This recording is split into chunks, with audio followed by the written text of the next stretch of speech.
kakanan tayo dyan sa unahan.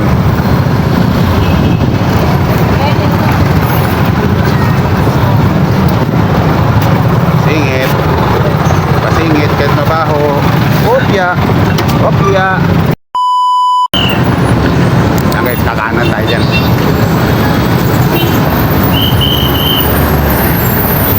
Kakanan pa tayo. Pero lulus tayo. Kanan. Okay. Tayo.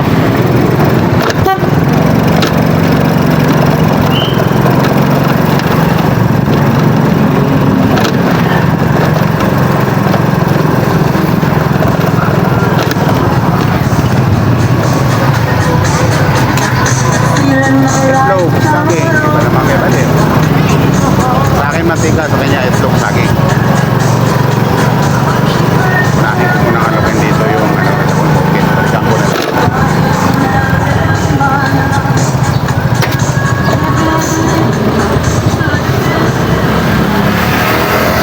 Madami.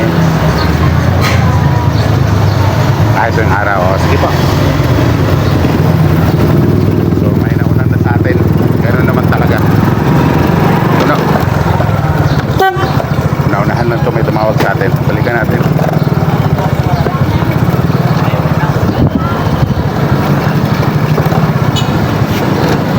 Mantika ma'am. 156 lang po ma'am. 26 ma'am. 26. Bigyan natin si ma'am. Anim. Anim ma'am. Okay.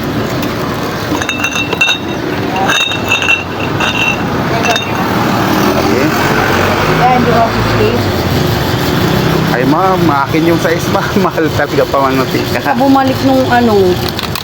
Ay, yung tingi. Anim pa naman yung in-order sa akin.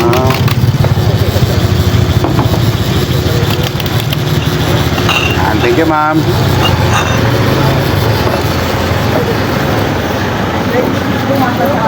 Apo, 26 po isa. So let's go guys. Thank you, thank you.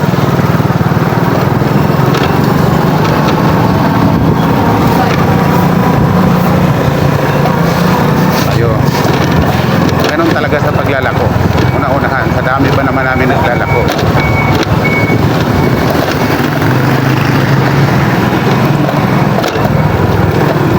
Una-unahan. Pero meron ka rin mga customer na talagang die hard sa'yo. Talagang hindi yan kukuha sa iba, antayin ka talaga. Kaya yan, mga ganyang customer, dapat alagaan mo yan. Dahil pag hindi mo rin yan na-supplyan, magagalit yan sa'yo. Siyempre negosyo yan, ayaw din nilang mabitin yung negosyo nila. So, subukan natin ito si Ma'am Lupit.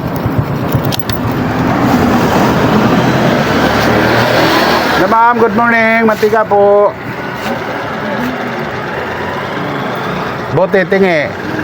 10 and 5. Ay, sus, pala itong matay. May nakukuha kaming madaling mabutas. Madaling mabutas? Oo, hindi ba yan kuya?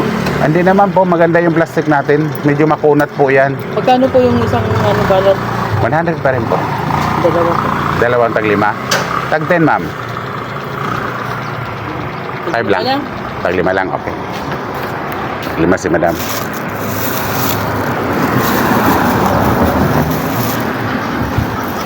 Ma'am, buti po. Meron pa kuya. Okay. Okay lang kuya. Ito. Balitan natin si ma'am na mas maganda. Wala namang butas, kaya lang medyo basa-basa. Kaya okay, thank you pa. Meron kasing minsan kahit walang butas, pero yung kasama niya doon sa planggana ng pinalot, kumbaga may nabasag, kaya minsan yung puwit ng mantika basa pag nilagay sa plastic. So siyempre ayaw natin yung parang, di ba, alam mo na, mas maganda yung tuyong-tuyo. Pasok tayo dito, alupin natin ito. So minsan nagagalit din sa akin, so ang tagal ko daw balik.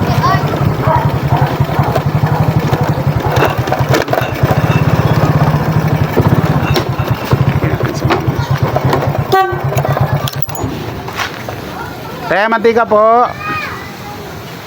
Tag 10, 5, bote.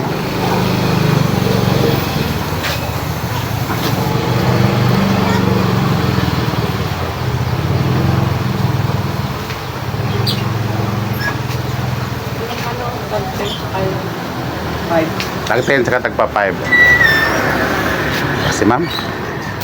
Tag 15 saka tagpa 5. Yan, dito tayo kukuha para salin natin yung kabila. Okay. Ito po. Dumayag si Kuya. Natumba.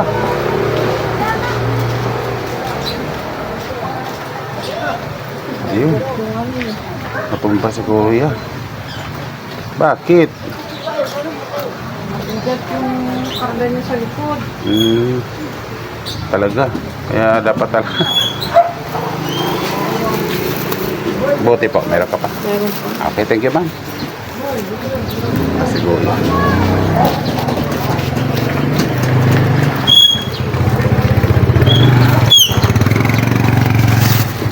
Medyo mabigat kasi yung karga niya sa likod. Kaya siguro na-balance siya.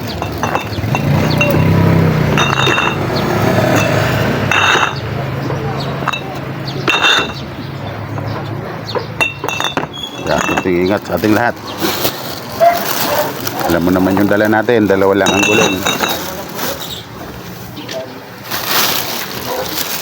Okay.